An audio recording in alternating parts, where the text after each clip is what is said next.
Hi. So the other day I saw some content about how men are dating less and less. And I realized there isn't many guys passing down the knowledge about how to date. And I definitely remember being the kid that wasn't anybody's first choice. I remember being so lost on what to do, and I remember how hard it was to get dates. That's why I decided to make this video. So I'm gonna give you my strategy on how to be successful at dates, how to find someone who likes you for you to help you meet the right person. And if your goal is to hook around and keep playing, then switch channels, this isn't for you. So a little bit of context first. I'm an Asian that was raised in Europe, way before K-pop was cool. So I was never really popular. I wasn't at the top just because people like me were scarce. And it's not racism, it's culture. If you're raised by one culture only your entire life, it's kind of weird to take interest in other people's culture. Most of the time, that's just escapism. So I don't take it to heart because I do understand. But I also understand what it's like to be put aside, to never be included in something, to always be that Asian guy first before friends or partner. So yes, I know exactly how it is for you. People like you when you are useful, and when you aren't, that's just what being a guy is. But that's also why my advice works for you, because it isn't sheer luck. Despite me not being popular, my dating history is pretty solid, with 9 out of 10 being successful dates. So let's get to the strategy. So the goal is to find someone who likes specifically you, right? That means it isn't everybody. So trying to please everybody is the wrong strategy. And by that I mean styles like this, for example. These only work when you are fit and attractive. If you aren't, then don't go for this. But the right answer becomes to be the opposite. And by that I mean be polarizing. Like pick one trait about you that you like and focus on it all the way. If you do gym, then be that annoying gym bro. If you are a nerd, then go full on nerd. Don't try to fit yourself in a box that has nothing to do with yourself the way you are. And this will 100% bring even more rejection. Some people will even come tell you that they hate you. It happened to me. But a few people who will match with you will like you.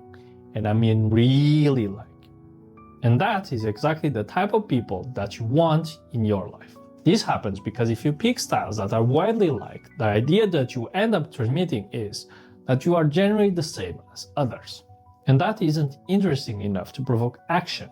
The human brain is made to be constantly searching for issues, to look for oddities. And if you dress and behave the same as others, then their brain is just going to ignore you. That's how you end up invisible. It's not you exactly, it's the message you transmit. But if you focus on a single thing about you, you won't end up being attractive to most, but you will be memorable. And if that is effective enough, it will last long enough through the selection process until you reach the action phase.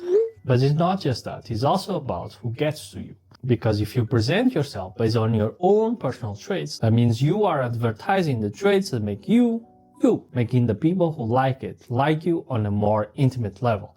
Something deeper than just wanting a fit partner, a personal preference. So you aren't just trying to be more unique, you are also nurturing a relationship before meeting in real life, which is one of the issues of being attractive on a more general scale. Pleasing a wider audience doesn't mean you get to reach people on a deeper level. So a lot of guys end up just being generally liked by everyone, but not enough that people reach out to them.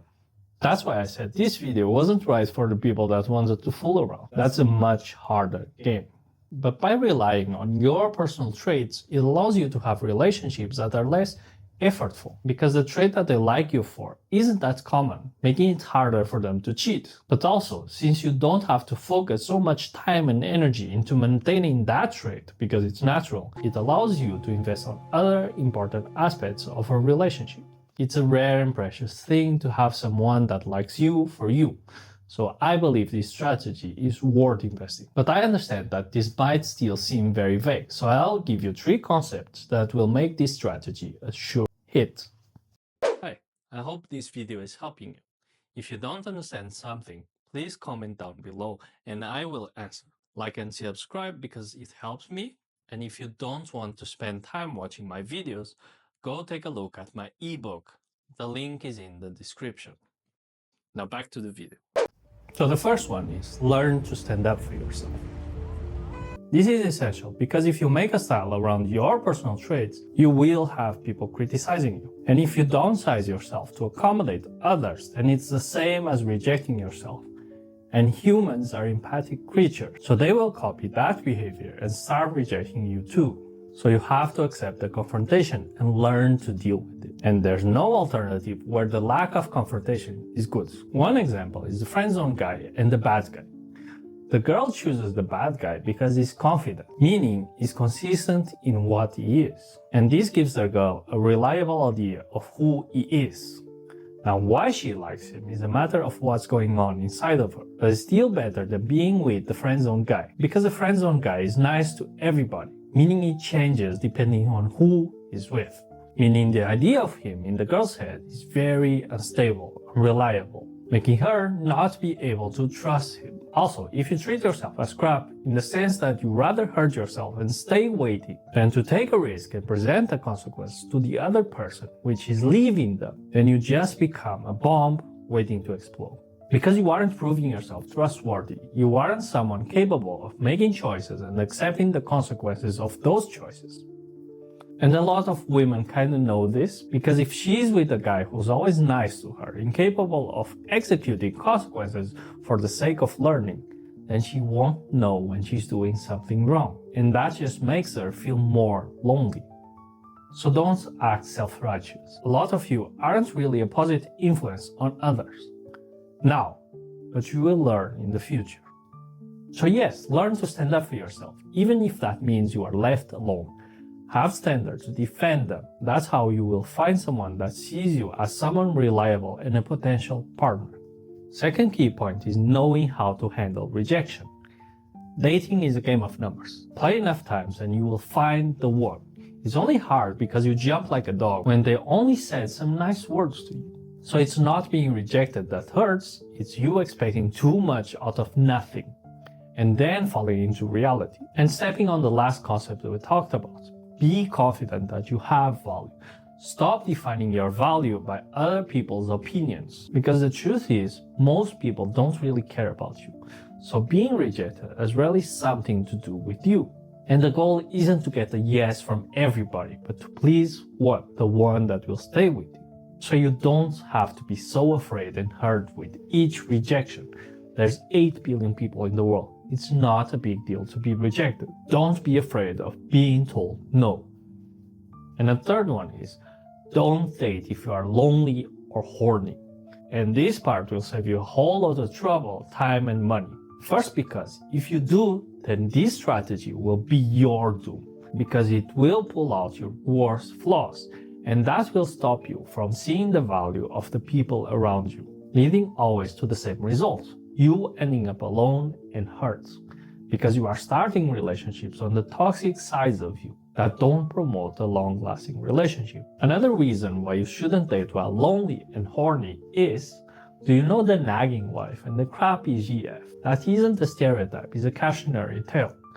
And that happens when men start relationships because they are horny and lonely. It makes them ignore most things because they are too focused on their own needs, making them ignore the toxic traits of the other person. And if you start a relationship that way, that is the way it will be forever.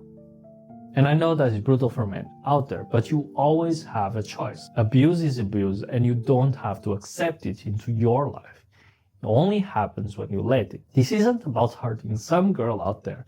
This is about my genuine concern for you. Don't go for anything. Form your ideas of how a relationship should be and why before dating, and that will lead you to exactly to who you want. You don't have to live in crap just because the world tells you. You can get better, I promise. So give this a try and comment down below the results. I want to know, and I will help you where I can. Like, subscribe, and I will see you next week.